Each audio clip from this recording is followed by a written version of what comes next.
Hi, folks. This is Danielle from Sibylslab of Cartomantics. I am here to walk us through another genre of deck, but this is actually motivated very specifically by a recent film that I saw. So I went to, on date night with my husband, we went to see Guillermo del Toro's Frankenstein. It's available on Netflix if people don't know it's streaming already, but we happened to see it in theater because we love a good horror movie and we love the theater, and this was a chance to see it on the big screen. This was phenomenal. I have loved Guillermo del Toro's work before. He happens to love tarot and have a tarot deck that is inspired by his work and approved by him. But this was fantastic, profound, gorgeous in the way his work tends to be. I think I feel about this film the way some people felt about Nosferatu, which I enjoyed seeing but didn't quite hit me as impactfully as this did. And this made me, as with the Nosferatu videos that I saw, where people were sort of talking through decks that seemed to fit the themes that were foregrounded in that film and the mood and atmosphere, my excitement about this retelling of Frankenstein made me want to do that for this film. So think about what this movie is about, what its narrative foundations are, and what decks might go along with it. So there are a few things I do love to lay out a purpose like a good professor. A few things that I want to do, and I'm going to be looking off to the side here for my notes or looking at my notebook for notes. But here is what the purposes are. So first, we're going to look at count them, six decks that I believe fit neatly-ish with the spirit of the film. And in particular, I've assigned a tarot and oracle deck to each of the main characters because as a good story does, there are different journeys and themes and intentions and purposes embodied by each of the main characters, and all of them, although they're all woven together in the same story and in the Gothic genre, they each sort of deserve, in my opinion, their own set of symbols to pursue that part of their story. So I thought it was fun to think about the decks that each of them would use. So that's six decks total. And I also want to talk of us through a bit about the actual genre of the Gothic. This is a Gothic literature that's been turned into this film retelling of Frankenstein, but it comes from a family of texts and a narrative tradition that really defines what we find in the film and what's explored in the images in these tarot decks as well as in that story and in other Gothic films. So we're going to be looking again, six decks at the foundations of the Gothic genre itself in both image, deck, and film and story. And finally, think about how looking at all of this, so whether you work with these specific decks or not, thinking about how all of this sort of framework of considering our collections through the lens of genre and through the lens of this kind of genre helps us frame our own lore based, self mythology based work. So even if you're not exploring the themes pursued in Frankenstein, you're not like there's no creature creation going on for you, talking this through hopefully will give you a sense of how to style your own work in a way that finds decks that fit the themes that you're working with and fit story largely that defines and supports that theme. Okay, so that's a little amorphous. Hopefully it becomes clearer as we talk. But I'm going to start by sharing the decks associated for me with Victor Frankenstein. Frankenstein being the doctor who propels this whole story, and his fatherhood and creation that really drives what we see happen. Um, and as we look at those images, we are going to talk through the different themes that align with the Gothic as a genre, as a literary and storytelling genre. The tarot deck for Victor Frankenstein is the Gothic Literature Tarot. by Syrian Shadow. I'm not sure if this is still in print. I'll provide that information in the video description. But as you'll see, the majors each include, and I'll flip through as I talk about this, the majors each include a correspondence to an actual classic piece of Gothic literature. So maybe this feels like a cheat. It feels a little too obvious. But I'll say more about why I think that aside from just being great for the Gothic genre, obviously, I think this deck is a really perfect fit for the journey of Frankenstein himself. So, first, the themes or tropes pursued in the Gothic. We have stormy weather. We have strong winds, relentless rain, darkness outside. The wild, natural, unwelcoming elements are crucial to tone setting. They are important for insisting on the character's lack of control in their environment, the unfriendliness of the environment, the hostility of space and its darkness, its prevailing darkness. We have wild animals, howling wolves, hooting owls. That too fits with the theme of the wild outdoors, the hostile creatures that threaten us. You know, the Gothic genre is in many ways claustrophobic. We feel closed in. There are lots of dark castles. There are lots of rooms to explore, feeling trapped. It is a maze rather than a labyrinth, right? We see a lot of getting lost in spaces that are strange and threatening. It makes sense that the environment outside of that enclosure, that claustrophobic enclosure, is so frightening that you willingly stay in the imprisoning space. You're in between a rock and a hard place, right? There's no getting out. As you see quickly for the deck, the suits are torches for wands, chalices for cups, ravens for swords, and skulls for pentacles. So that's torches, chalices, ravens, and skulls. Okay. Other themes: ruined castles, gloomy corridors. So not only is the outside hostile, but the spaces inside, aside from being maze-like and confusing and losing us, they are deteriorated, they're rotted, they're unclean. Madness prevails. We see a lot of mental illness, not treated very elegantly and sensitively. We see a lot of animal wildness, lack of domestication, lack of self-control being articulated through human beings.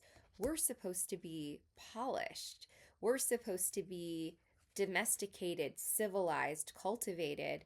But in the Gothic genre, wildness and lack of control and threatening behavior aren't just confined to the interior space and the exterior space. The scary thing is that it might provoke madness in us. And then what, right? There are the gendered explorations of women as victims, as subjects of violence threatened by men. And I should say I'm taking some of these notes from the fantastic guidebook to the Bohemian Gothic Tarot. You guys know I study literature, but this isn't my field. I do American literature, contemporary American literature, and I do know how to make a good list, but you know, Karen Mahoney did a pretty damn good job on the guidebook for this, and so I'm using some of the notes from that guidebook to provide our summation of the genre.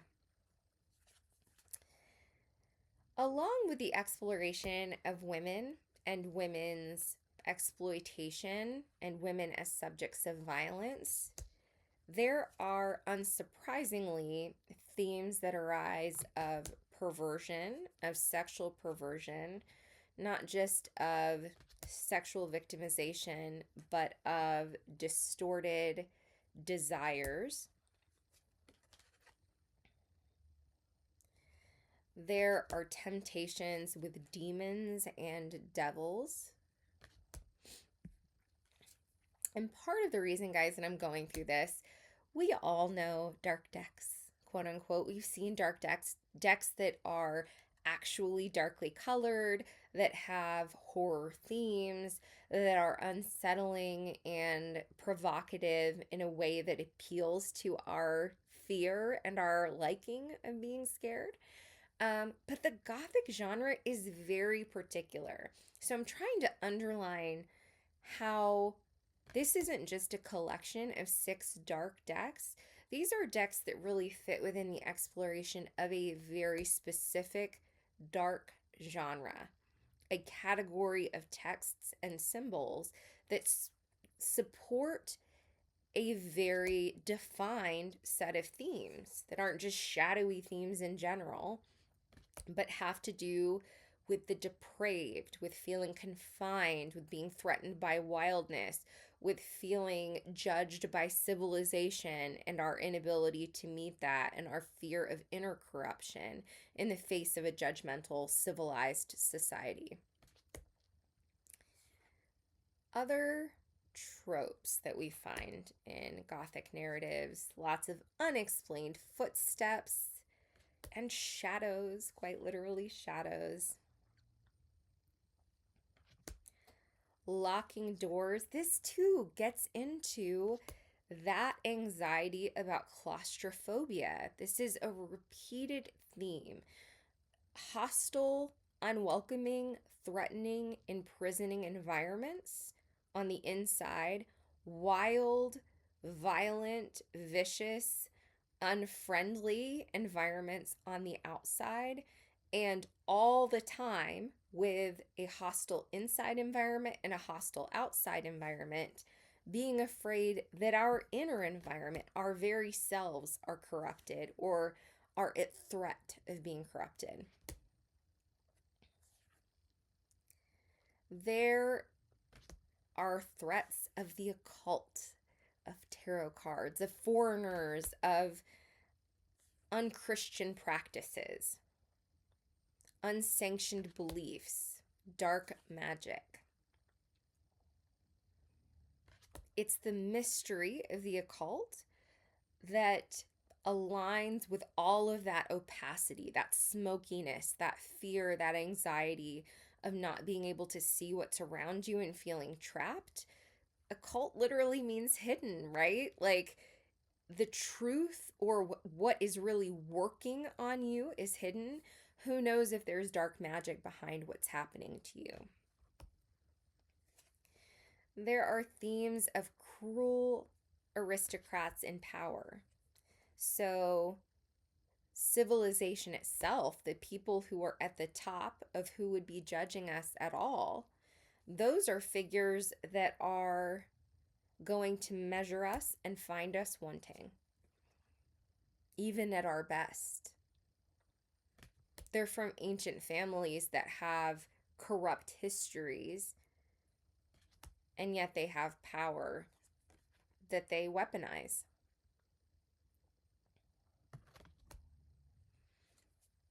For Gothic literature tarot, me saying, I don't know if I showed the back of this.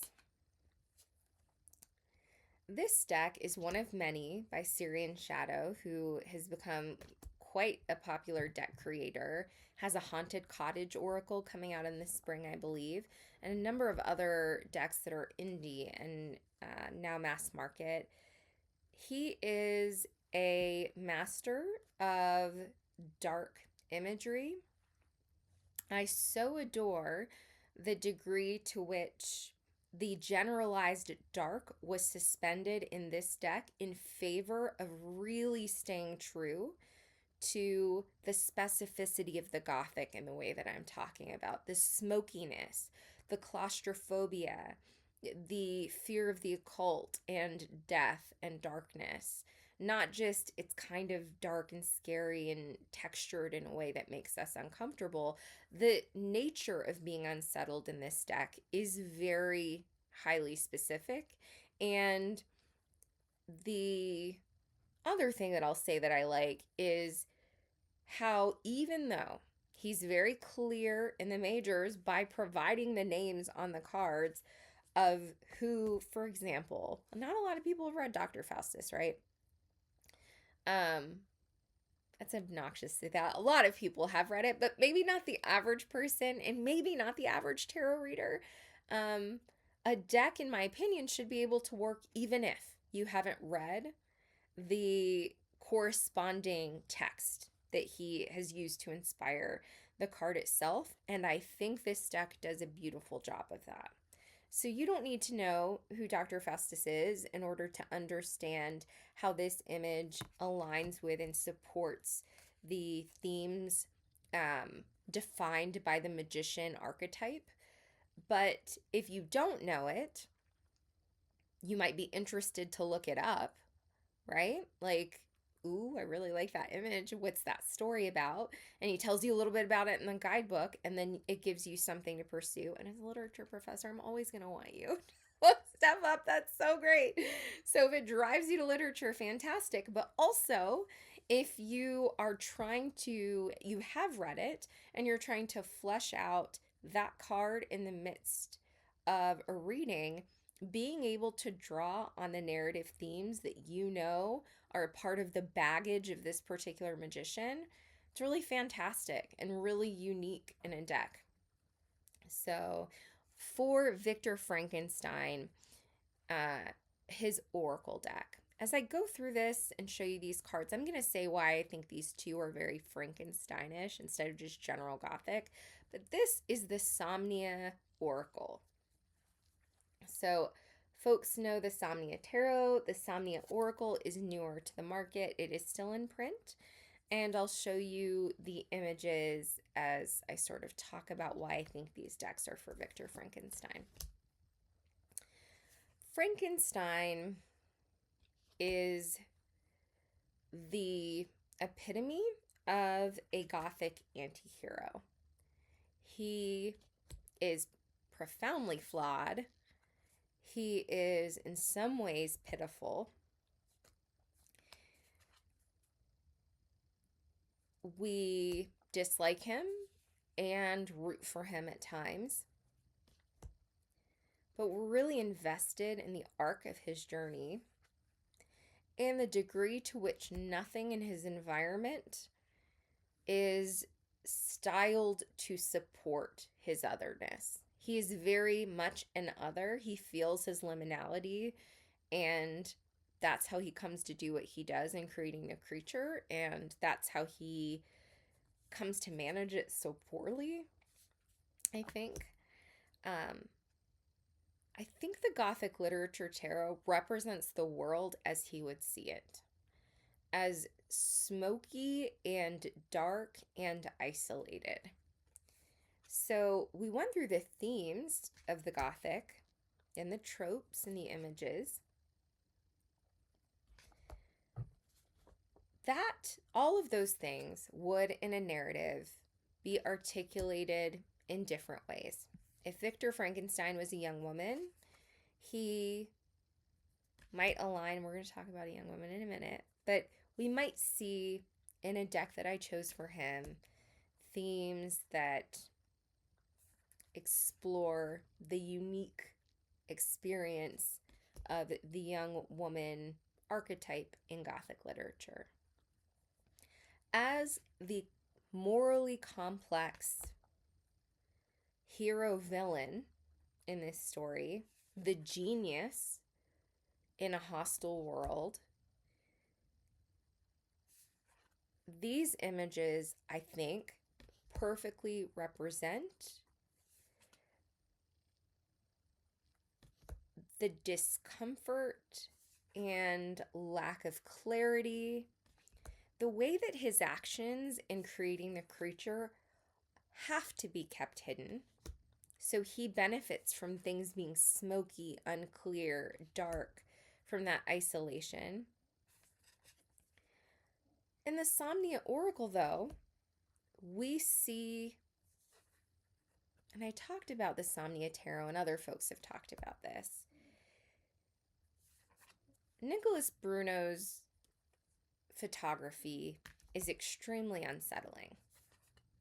There are a lot of people who love a good horror deck, but there's something about his approach to imagery that is too much, right? Like an image like this is just too much. And I understand. These are very intentionally confronting images, I'll say. They are rooted in an other world, an interworld. It feels very liminal. It feels like the space between the seen and unseen. It feels like utter isolation and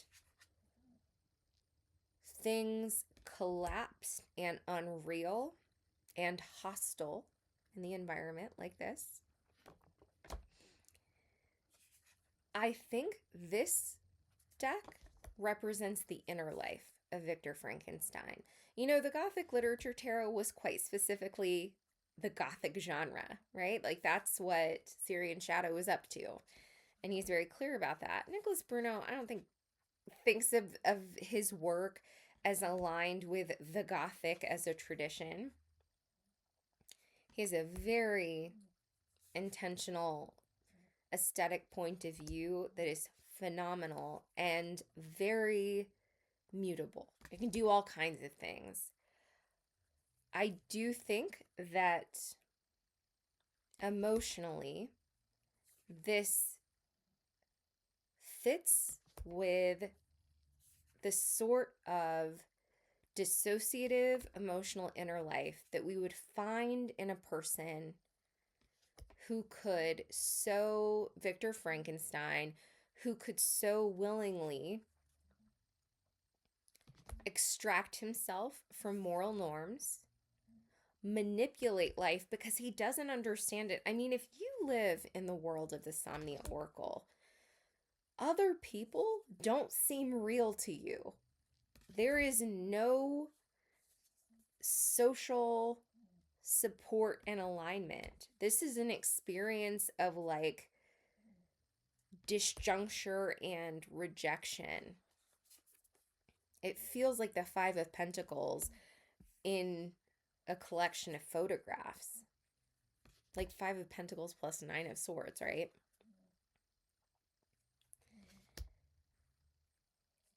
This card actually reminds me of the tower in which Frankenstein in Del Toro's retelling brings his creature to life. He can do that with no moral qualms because he is not engaging with other people on terms of equality and isn't internalizing social, what am I trying to say? He's not exactly pro-social. He's not making choices that are going to support his social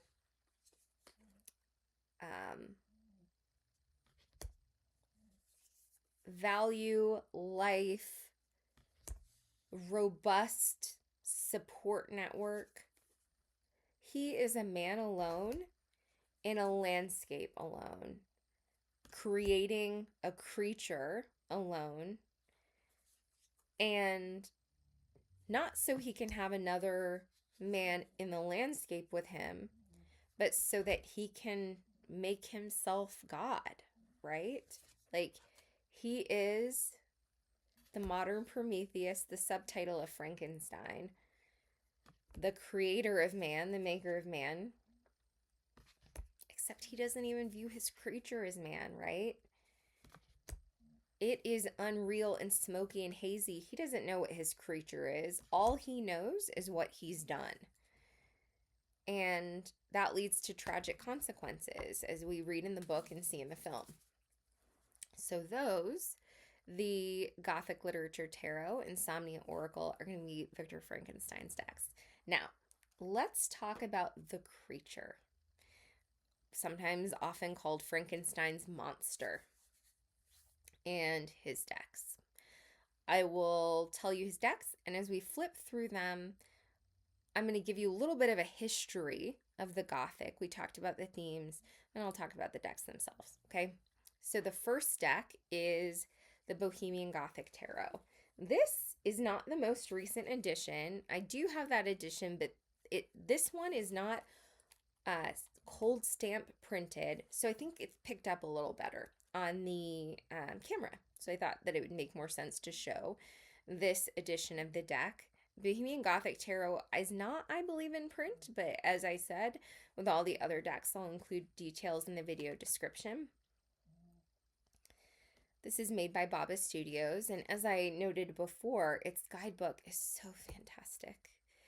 I believe she has a master's degree in literature, so a win for the scholars. It's so beautifully written. And I'm drawing from some of that, like her history of the Gothic, as she finds it relevant for users of a tarot deck who would like the Gothic.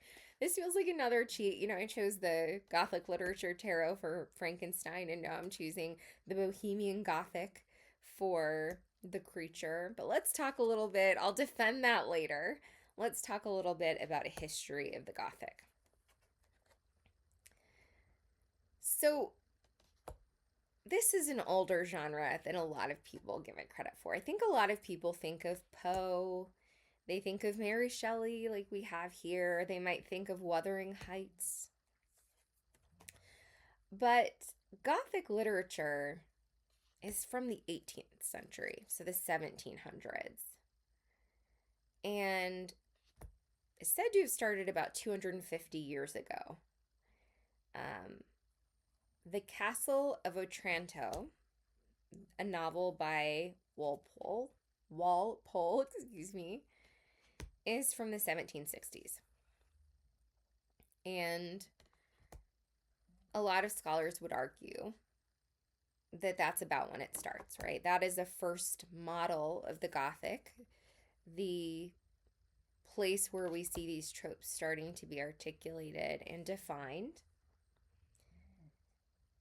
And where we see a story with this atmosphere and set of themes and set of symbols be so ravenously eaten up by the culture.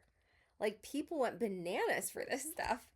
It's fascinating to think about what about the Gothic as a genre was so attractive, met so many emotional needs and interests and curiosities of the people who were gobbling these books up.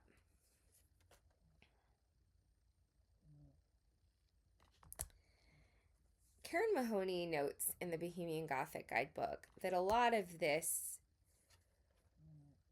work that we've seen develop into the Gothic is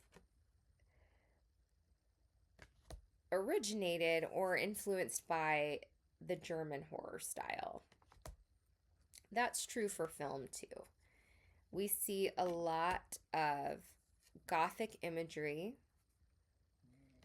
and themes being introduced or explored in German literature tradition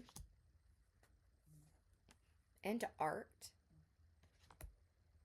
and reconstructing that for an Anglophone audience in the English language Gothic.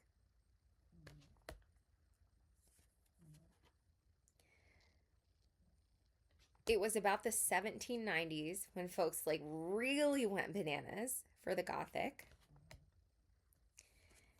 And we start to see a really robust set of texts.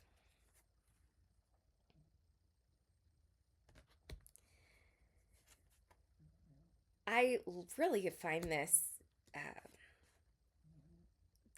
piece of data fascinating that 40%, nearly 40% of all novels published in 1795 were in the horror Gothic genre. This is when Anne Radcliffe published The Mysteries of Udolpho and The Italian in the 1790s, two very important Gothic works. And it's when we see polite society being open about their enthusiasm and craze for this kind of work. And we start to see it pop up in and be embraced in theater so enthusiastically.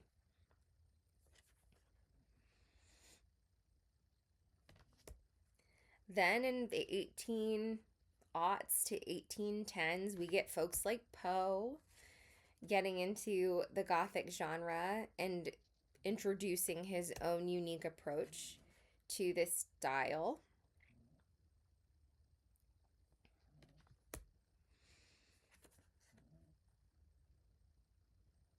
Other works, aside from Frankenstein, that we see following up in the 10s, 20s, and 30s, we have The Vampire with a Y by Polidoro, and we have Washington Irving's The Legend of Sleepy Hollow. We were having it too in America, folks. I think a lot of people think of, because so much of the Anglophone English language Gothic tradition is originated in the UK, we don't often appreciate the degree to which the Gothic was not just enthusiastically embraced in the United States, but was also transformed and advanced here beyond just writers like Poe.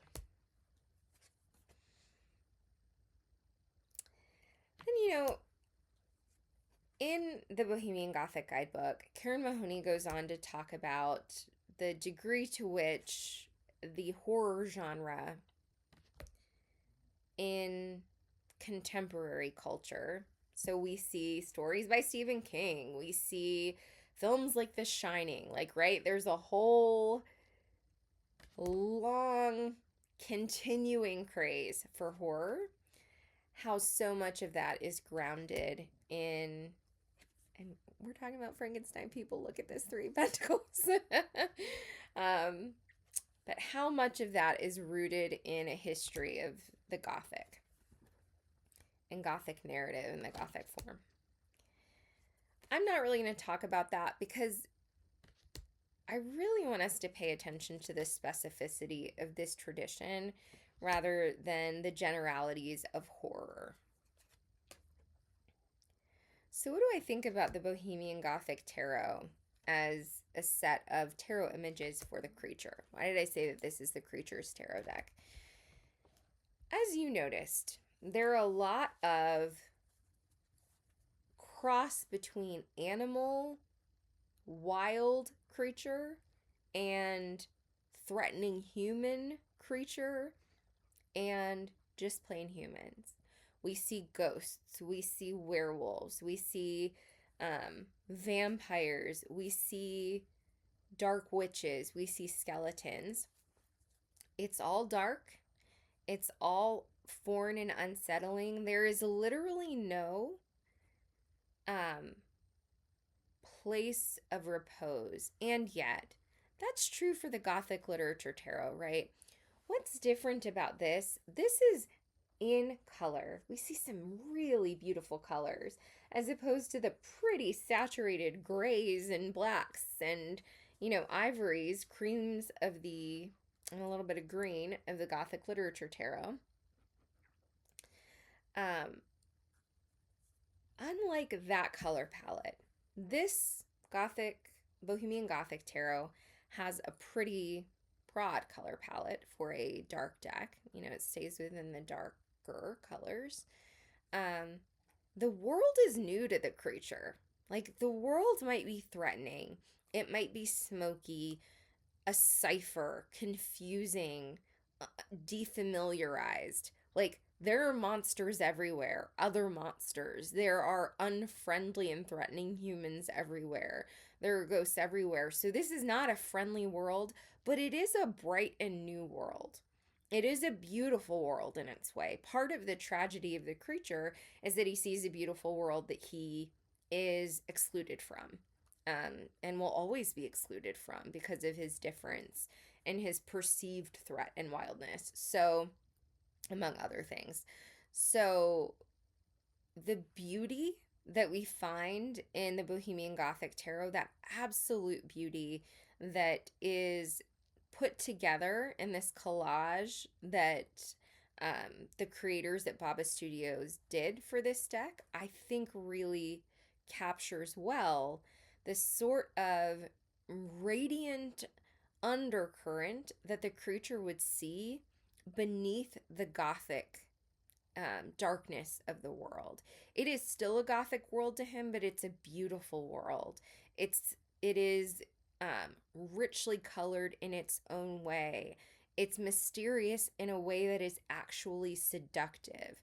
I'm seduced by the images in the Bohemian Gothic Tarot. I want to enter some of those scenes, and then I look around and realize who would be in the scene with me, and I'm less excited about it. So that's why I would say that the Bohemian Gothic Tarot is a good fit for him. The Oracle.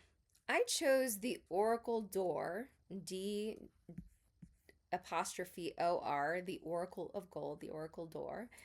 And this is a deck made by, I have the book over there, a deck composed of curated images by Odilon Redon, the artist, the French artist, and his set of paintings, the noir, the sort of shades of black. He has a collection of work that he did that is in the palette we're going to see, the Oracle d'Or, that is composed of these images that I'm showing here, overlays some gold on top of their selected images and keywords, and that adds something else, something a little sparkly and gorgeous to what are otherwise uncomfortable images, often uncomfortable images.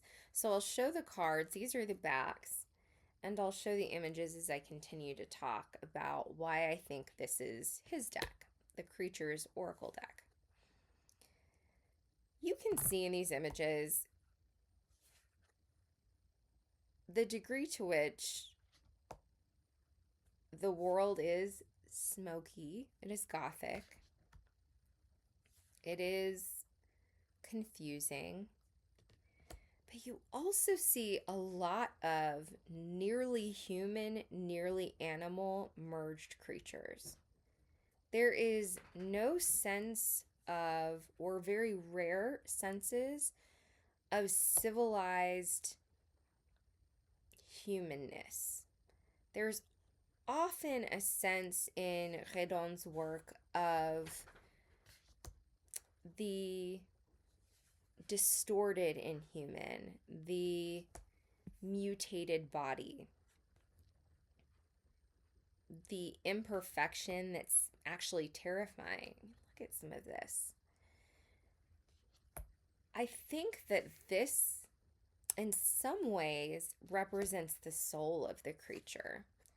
Like, he exists in this gray. He is never going to be a attractive, perfectly formed human being. Although, like, can we be honest? The Jacob Elordi who plays the creature in Del Toro's adaptation is not an unattractive man. You know, this is a scary face, in my opinion, and we see a lot of scary faces and distorted bodies and threatening eyeballs and fantastical, kind of darkly fantastical images in these cards. And I think that that captures the creature well. We have cards like this that remind us of his purity. He is, at the very beginning, sinless. It's not his fault that he is cobbled together by a man lost in hubris. He is clean from having committed any crimes when he's brought to life and seeking safety in an unfriendly world. And yet, the journey he goes on takes him to really dark places, to what could be called sinful and violent and threatening behaviors, things that are unforgivable or could be unforgivable, that cross moral boundaries. And this deck represents the range of that. That sort of move from purity to corruption, from gentle human like this to threatening beast like this. The disarticulation of the body, like the teeth as a card, and the way we see some disarticulations of the body in this deck, body parts, also is monstrous. Humans have teeth. We have teeth, right?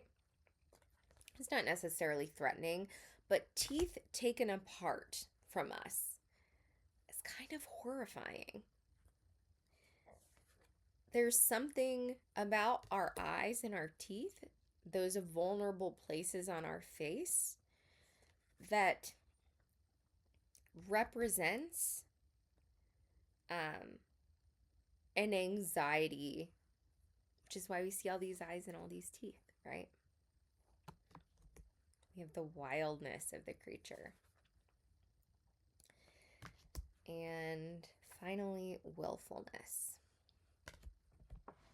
Don't know if I mentioned this is still in print as far as I know, but I hope that makes sense as a choice for the creature. I really feel like it wouldn't just be the deck that he used. It feels like a deck that represents his inner journey, whereas the Bohemian Gothic Tarot, I think, represents the world as he sees it. So I really like those choices. I did a good job like those choices. The final character that we're talking about is Lady Elizabeth Harlander.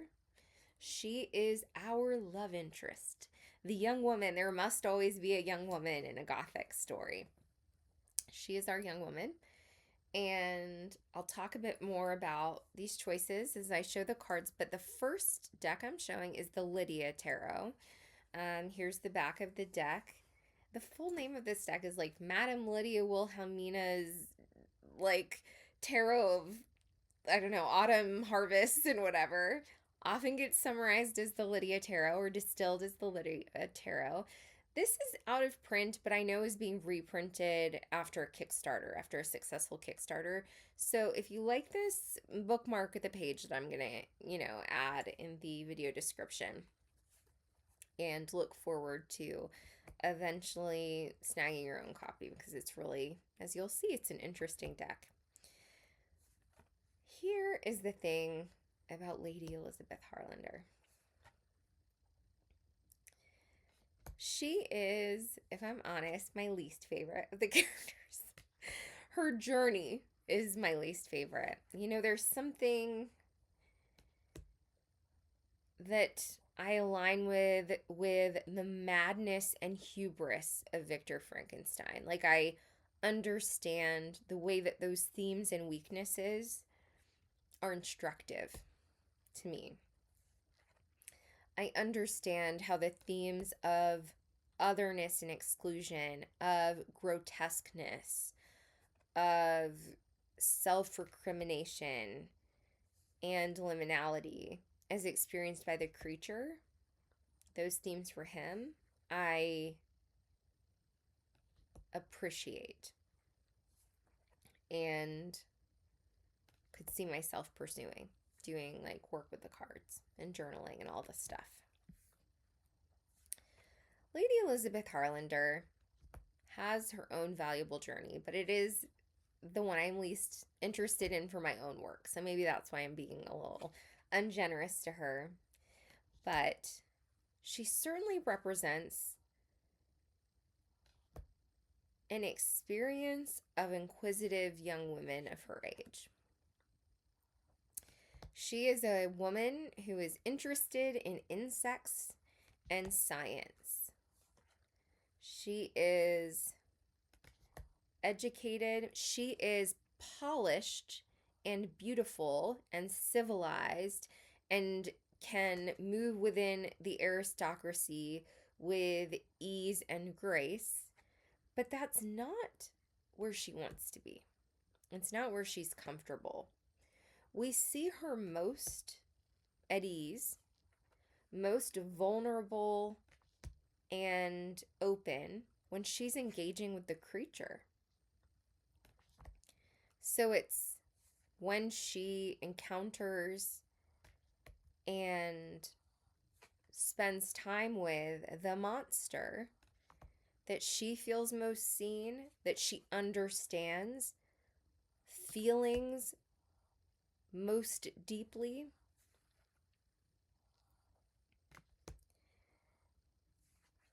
For that reason, this deck, there's something about it, if we look at the images,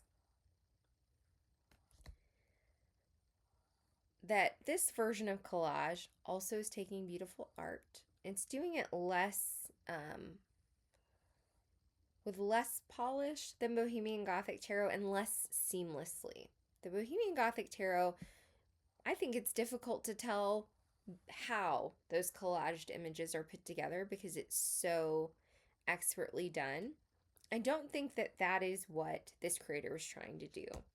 We're invited to understand these as collaged images because of the way that she edited them. That said, I think that Elizabeth experiences the world in that way. So, in the way that is not seamless, like she is in the beautiful spaces, she can move with the aristocracy, she has the grace and polish, but she's not moving in that space as um, as if she's native to its environment. She feels more like an insect in her soul, right? She's interested in like the unwelcome small bug monster creatures that we want to get rid of. That's where her eye wants to go, right? That's where her gaze is directed. And everything else is kind of a performance. Civilized culture in general, and certainly in this period and place, is always a performance. But for Elizabeth, it is taxing, spiritually taxing. We get a vivid sense of her religious orientation, her spiritual sensitivities, and a sense that what the world asks of her is truly draining to the soul. It's when she's with the creature that has no polish, no expectations, no judgment, that she feels most relaxed, least performative, and purely happy.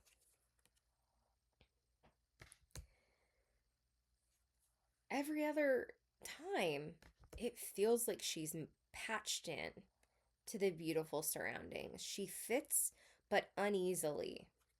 And that's how these images feel to me. This creator's approach to collage feels very like we can see very clearly what parts of this were and were not, native to each other. We know that this figure, is not in the same painting as her environment. We know that these two swords are collaged in, that the blindfold is collaged in. There's no pretense on the part of the creator that this is not collage or that needs to be hidden, right? Like that she needs to erase away the lines where we know the collage is happening. Part of that uneasiness we feel with these images, the kind of just below the surface anxiety, results from that, like her utter lack of restraint and just saying, like, take it as it is, however ill-fitting it might be. This is, I think, how Elizabeth moves through the world. And it's the way that I think she would feel most seen in the tarot. If she needed a deck, I think she would want a deck that identified her as masked when she was in her polish, that acknowledged that she may be in a dress, but she is foreign to this performance of humanity. And that the world is unkind for all of its civilities. It is that distortion of the human and that unease with humans in space as the collage exists that I think really defines this deck and makes it clear that it is an Elizabeth kind of Gothic deck. So the last deck that we're going to look at is Elizabeth's Oracle deck. This one is definitely in print. It's a mass market oracle. It's Seasons of the Witch Samhain edition. So if you don't know, Seasons of the Witch is a series of oracle decks that includes all 6 decks for the Wheel of the Year. I think it's 6. But it covers the Wheel of the Year, and this is for the calendar season of Samhain. And I'll show the images as I talk about this choice. This deck I think, speaks the symbolic language of a shadowed young woman. I think that the images we find in this deck resonate with the strengths and beauties and vulnerabilities of the Gothic woman. It's really clear in how it includes the themes that we would expect to see in the Gothic: the occult, the magic, the darkness, the mystery, the claustrophobia, the hostile environment. It's really clear about that. And, frankly, I think Elizabeth would be really clear about that. Victor would be in his head about the themes, explaining the theory of it, kind of like me, maybe. It makes sense that I really align with Victor's journey. And the creature would not even be able to articulate his journey. That's why we have the lack of, how do I want to put this? the absolute amorphousness of the Oracle d'Or. Like, they have a vibe. Those are not images that have like a title and writing under them. They are a feeling, an intense feeling on the scale of gray that represents the creature. I think Elizabeth would be pretty clear about her feelings. She's emotionally intelligent. She is perceptive. As a person who studies insects, she certainly understands the minutiae around her. She's observant. When we first meet her, she's reading Victor at the dining room table, like telling him about himself. So I think that she would be insightful enough to understand the application of all of the symbols in her orbit to the themes that we find in the Gothic. Like, she could make this deck, right? And I think it tells her story. If we don't even look at the titles for a moment, but we just look at the shadow, the darkness, the light, the profiles of the young women, the candles and isolation, exclusion, all of it, her seductiveness as Victor's love interest and the creature's love interest, right? I think we find that here. And our woman of insects is the spider. So I was glad to include a mass market deck on this list, and really honestly surprised as I was thinking, like, what do I have that I think suits her? This is her. I was looking around. I don't know why I was like, maybe there's something else. Maybe there. No, I really think that this fits her. When she is ended, when her life is ended, she's in a veil. She's dressed for her wedding. There's something just so symmetrical about the representation of the young woman archetype in this deck and the journey that we find Elizabeth going on in the novel and in the film, in Del Toro's retelling of the film. All right, friends. I know that this is like a really specifically defined deck genre exploration. So we're not just talking about the Gothic, but I organized this around this very specific text or film from the Gothic. And I want to make it clear I'm talking about Del Toro's recent adaptation of Frankenstein, which deviates from the book.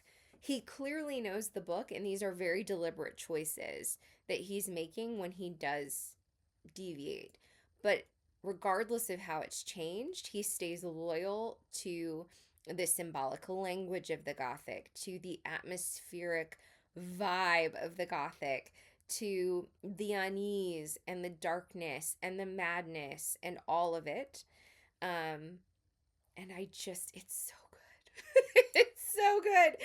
So aside from like, look at your own collections and explore where you find the Gothic emerging as a theme in your decks, even if all you have is a Rider-Waite-Smith. I mean, to say all you have is a Rider-Waite-Smith, that's 78 cards. Whatever collection of cards you have in front of you, Oracle or Tarot, look at those images and where do you find the themes of the Gothic? Where are they speaking? Is it a figure in the Six of Wands, given the version you're looking at? Is it the priestess in the deck you're looking at? Is it a card number 6 in your Oracle deck? Like, find the Gothic. Even if you don't have a Gothic deck, you definitely, if you have a deck, have some cards somewhere that speak to these themes and the journey gone on by these particular characters and characters in this literary tradition in general. So I hope that this very specific exploration of genre is interesting to you. It was fun for me to spend time with 3 characters who I enjoyed exploring in the film, and I'm definitely going to go rewatch it this week. But as always, thank you for spending time with me, you guys. Before I end, I do want to do a reading for the collective before I forget. Holy cow. And let's see, we're going to keep it simple. How this week, so our question for the collective is how this week should we seek the lessons of the Gothic? Like, what themes of the Gothic should we pay attention to as we think about our journeys this week? Where's the Gothic emerging, and how can it teach us and speak to us? Oh. We have a jumper, and we're doing Gothic literature tarot. First card, Two of Torches. And let's see. Second card, Knight of Ravens. So that's the Two of Wands and Knight of Swords. Let me hold those up. Two of Torches and Knight of Ravens, or Two of Wands and Knight of Swords.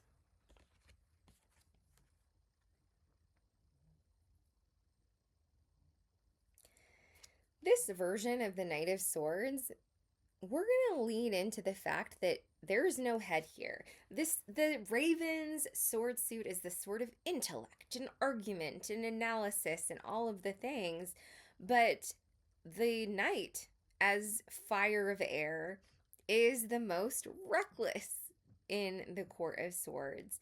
In the Court of Air, he's the one most likely to be driven by temperament than by logic. You know, air and fire grow each other. Fire expands and is wild and is less restrained by the logic and rationality of the sword suit. So I think that there's something here about going through the door of opportunity. We're standing on some kind of like doorstep, you guys. There's something we've been thinking about, some next step in our practice, in our job, in our personal life, in a search for a house, whatever it is.